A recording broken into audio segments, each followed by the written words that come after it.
we are going to have brunch.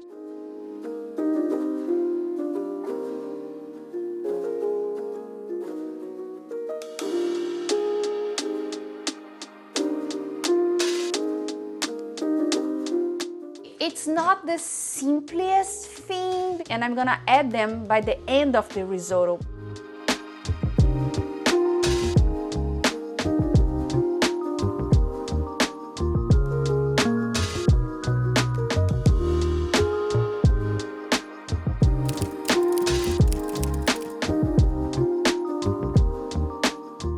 Welcome to another Saturday here in Toronto. And of course, my day started as usual. I woke up early, I went to the gym. I had this amazing yoga class there.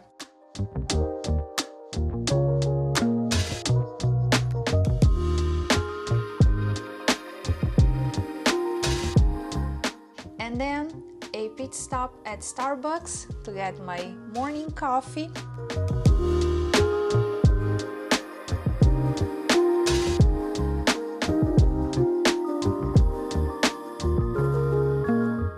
And back home now. We don't have many plans for today just yet. Actually, I do. I have plans for the night. I'm gonna cook dinner for us, for my husband and me. We are staying home tonight, so probably we are going to have brunch somewhere. I don't know yet. Of course, you are going to see everything that happens today on my Saturday. Now I'm gonna work on my novel. I have to edit. I'm editing, and I think I'm finally getting the, how can I say? I think I'm finally getting the grip. I've been editing every day. I finally found a routine that works for me. I hope I can have it done in a few months.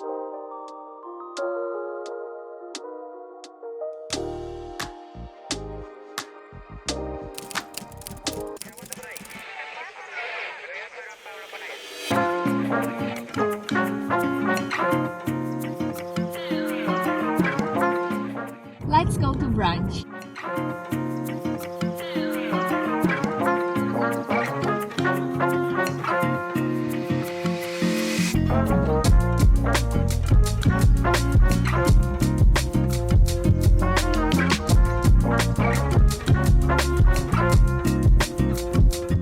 We finally went to this restaurant we've passed by so many times, always admiring how gorgeous it looked. Today was the day to experience it by ourselves.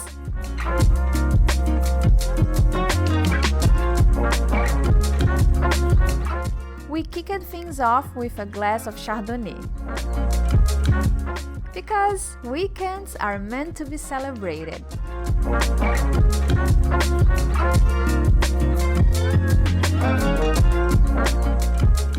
I ordered the shakshuka, a dish I can never resist when I see it on a brunch menu. But can I be honest? I was far from impressed. What should have been a rich, saucy base, perfect for dipping bread, turned out to be way too dry. Because of that, the spices felt powdery, rather than infused into the dish. Hubby went for the salmon benedict, and had much better luck. It came with zucchini fritters, poached eggs, avocado, and sumac hollandaise. He really enjoyed it.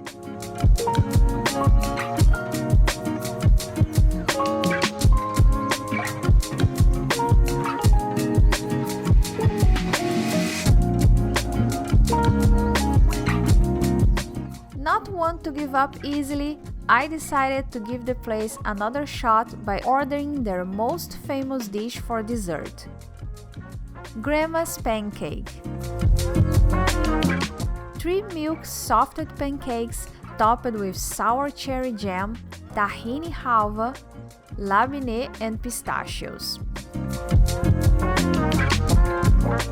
And let me tell you, this one lived up to the hype.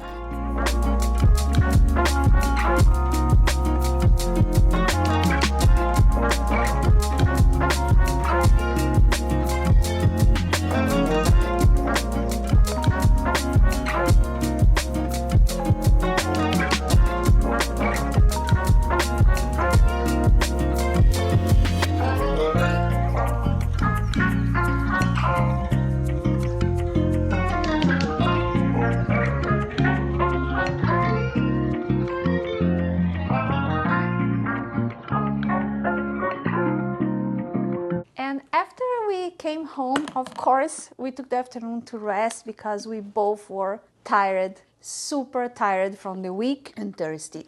And now I'm gonna prepare our dinner. If you are new here, we usually alternate. One Saturday we go out for dinner, other Saturday we go out for brunch, and then we have dinner and I prepare dinner. I'm gonna make a risotto. If you watched the latest vlog, I went to Costco and I got this octopus. So I'm gonna make a risotto, a octopus risotto. It's gonna be a simple recipe. I like to make risotto because first, I like to eat them. Okay, it's not the simplest thing because it's not a matter of like putting things to cook. You have to be there, like taking care of the cooking process. But other than that, other than being like aware of the water, if the water is drying, putting more, not water, we are going to put actually broth and wine. It's not the easiest, but can be the most not rewarding. I don't know the word because I don't know if there is a word. What I'm trying to say is it's the perfect dish to cook in family because we can bring everyone to the kitchen and we can be talking, we can be laughing, we can be drinking wine, and we all can be paying attention to the risotto. I think it's the most family friendly dish that you can make at home. And another thing that I like about risottos is that it allows us to be creative. I mean, we get rice, arboreal rice, and we can virtually use any protein to make them. Today I'm gonna use octopus, but could be shrimp. I made with duck in the past. I love duck risotto. You can make fungi if you are vegetarian. Of course, we are going to make it as a main dish, but you can even have them as a side dish. Sometimes I make a steak and I make a risotto aside. I would say not the most complicated, but the less easy or the less simple thing to do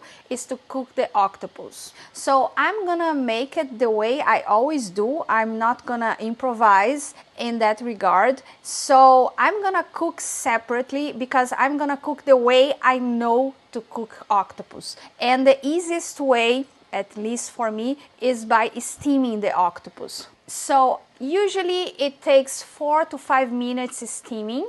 I'm gonna leave for 3 minutes and then I'm gonna cut the octopus tentacles and I'm gonna add them by the end of the risotto. For me, that's the easiest way.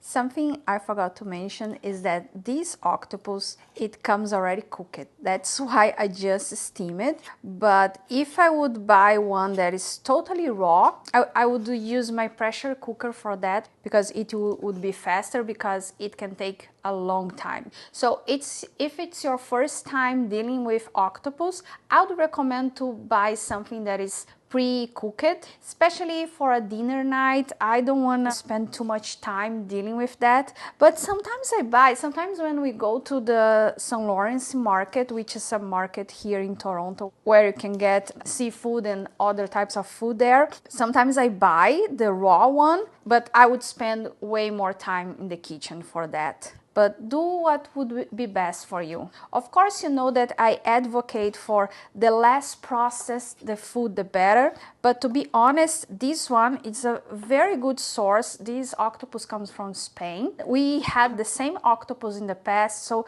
it's a good quality, I trust. And of course, it's just previously cooked. It's not that it was preserved or it's ultra processed food just because of that.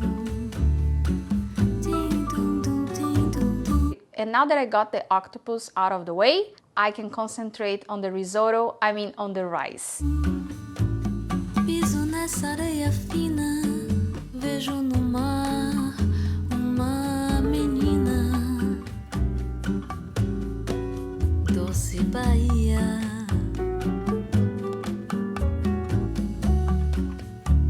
Vejo dominó na esquina e banguelo sorrindo de alegria.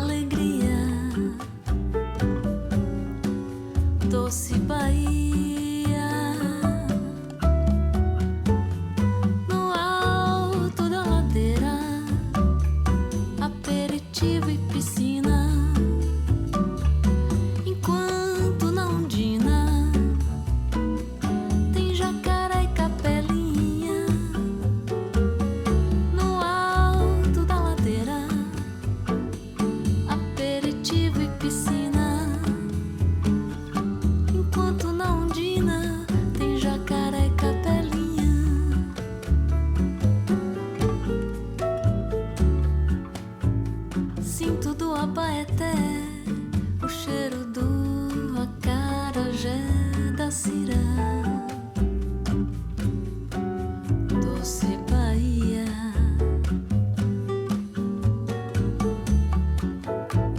O pivete é o meu filho.